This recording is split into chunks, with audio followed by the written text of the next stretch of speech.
Listen, what is going on? Before I even get into the stream, before I even start the intro music, I just want to say one thing real quick. The NBA is very volatile right now. So from now until the end of the season, most of my plays, even the official ones, are probably going to be a half unit. I want to save my money and my bankroll for the games that matter when we hit the playoffs. And we have MLB coming up, and MLB is a data heavy sport, and that is where I can thrive. I am a data nerd. I love the data. So I just wanted to say that before I get into the video and the picks. And, because ultimately I'm here for you guys. I want to be a resource, a tool. So let's get to it.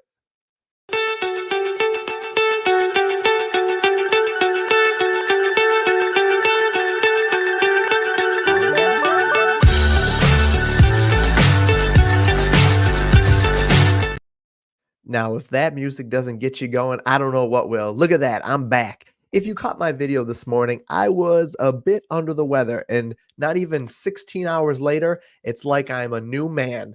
Medicine will do that. I'll be honest. It's a little bit of the cough and cold medicine, a little bit just my body doing its thing. I'm feeling great. I'm bringing the energy to today's video. Going to get you started on picks for Wednesday, March 20th. And the first play is on the board and PrizePicks. Now, Tyrese Halliburton under 10 first half points is a line I love on PrizePicks.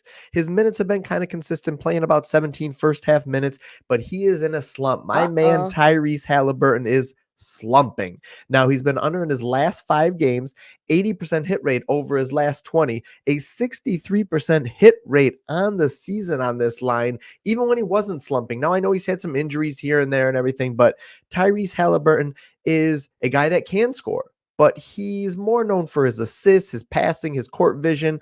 50% hit rate on this line on the season in the head-to-head matchup, hitting in one of the last 2 games against Detroit. Now, Hallie is in a scoring slump lately, as I mentioned, shooting 40% from the field over his last 4. However, he is only shooting 18%. Whoa. A measly 18% from deep in that span. Now, Detroit seems like an easy matchup, and I'm not saying they're that tough. However, they have been tougher lately. You can see this by their season-long rank of a bottom 10 defense against point guards, and over the last 7, they are the top 13. They're 13 toughest, actually. So I think there's a little bit of regression there, a little bit of maybe matchups, but it is not a cake matchup, maybe like the Charlotte Hornets might be. I'm not saying this is a defense. Again, let me just reiterate that you have to fear, but I do think combine a adequate defense with the fact that Tyrese is in a slump of all slumps right now, and the man can't find the bottom of the rim. I like this play under 10 first half points on PrizePicks. Also, this line is available on Underdog for the first quarter points under lower than 5 first quarter points. I think that's a fine play as well.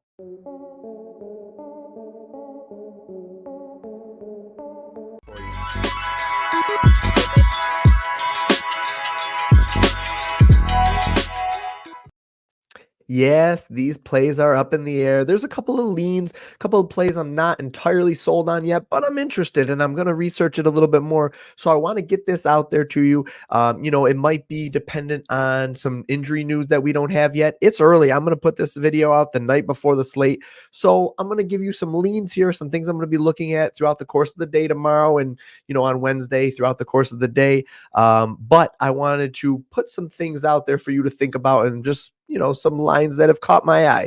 The first one being Kelly Olynyk, under 7.5 rebounds. Now Kelly gets a matchup against Domantas Sabonis, the great double-double, the walking double-double, the almost walking triple-double.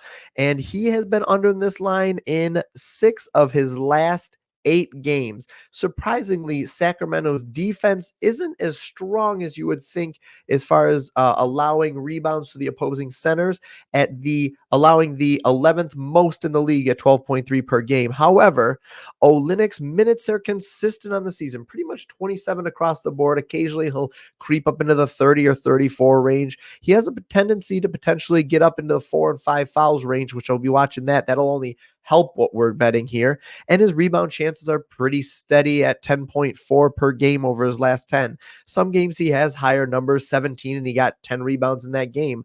Another game against the Warriors, he had 13 rebound chances and he got 10. So it's not a guy that can't get it. However, his more than likely his rebound chances settle in around that 10.4 range. And when he does, again, he has been under in 6 of his last 8 games and 55% of his last 20 games, as well as 73% overall on the season. He has hit the under on this line.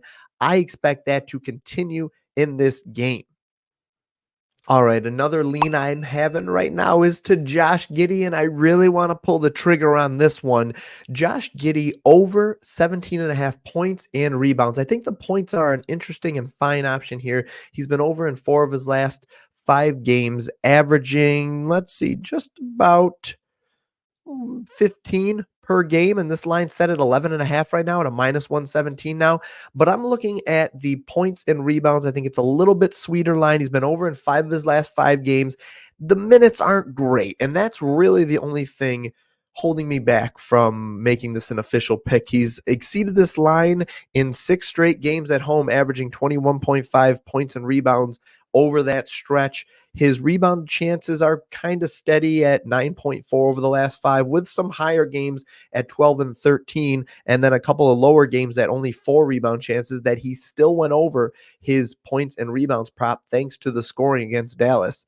Now, on the season, he has about a 45% hit rate on this, so less than ideal. However, in the head-to-head matchup, he has hit this line in, let's see, 2 out of 3 games this season. So that's a good sign for it as well. He's hit this line in 8 of his last 10. The Utah defense is the 12th, allowing the 12th most points per game and the 15th most rebounds per game to the position. So right in the middle there. As I said, the only thing stopping me from pulling the trigger right now is the minutes. But, that's kind of the minutes he sees. If by some chance, by the grace of God, we get 23 plus minutes out of this guy, he smashes this line and we all go to bed real happy tomorrow night. But that's something I'm going to have to take a look at and see if I think that the juice is worth the squeeze. Right now, I'm leaning towards taking this pick, but not ready to make it official just yet. All right, the last final beautiful lean I have for you right now is another one just like the Josh Giddey play that I'm really interested in pulling the trigger. De'Aaron Fox under 2.5 3-pointers. Woo! This line is sweet and juicy. This is a real beauty, and I am fighting the urge just to bet this live on stream right now. It's not available on PrizePicks yet, and I don't believe it was available on Underdog, but it is available on Underdog. Make a liar out of me. Listen, this line is available on Underdog for 2.5, lower than 2.5 3-pointers made. I absolutely love this. Now, if you're new to Underdog, it's a fantastic site. Code Hulk, I'll put the link in the pinned comments after this video. We'll get you a 100% deposit match on whatever you put in up to $100 and a free promo play for the day you sign up. So use code Hulk or click the link I'll put in the description below. But Underdog is a fantastic site for here. I can't believe we're getting this De'Aaron Fox line at under 2.5 3-pointers made. I believe that this line eventually either bumps or just goes away altogether. So don't be surprised if you're watching this tomorrow. If it's gone, check the sports books. Right now, it's a minus 120 on all the books.